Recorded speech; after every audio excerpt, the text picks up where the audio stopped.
दादांच्या व्यतिरिक्त ही कधी बारामतीची निवडणूक होऊ शकेल, पण आज आदरणीय सुनेत्रा काकींनी अर्ज दाखल केलेला आहे आणि आम्ही खरं तर सगळ्या पक्षाच्या नेत्यांना साथ घातलेली आहे की काकींची ही निवडणूक बिनविरोध झाली पाहिजे।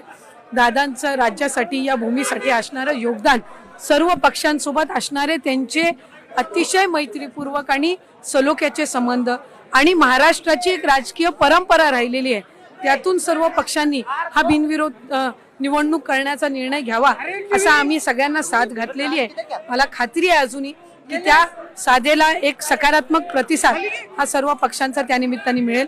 राज्याचे मुख्यमंत्री देवेंद्र फडणवीस साहेब, उपमुख्यमंत्री शिंदे साहेब, आज बावनकुळे साहेब सुद्धा या ठिकाणी आलेले होते। राष्ट्रवादी काँग्रेस पक्षाचे आमचे सर्व नेते आदरणीय प्रफुल्लभाई असतील, भुजबळ साहेब, तटकरे साहेब, दिलीप वळसे पाटील साहेब यांनी सुद्धा सर्व पक्षाच्या नेत्यांसोबत त्या ठिकाणी संपर्क केलेला आहे।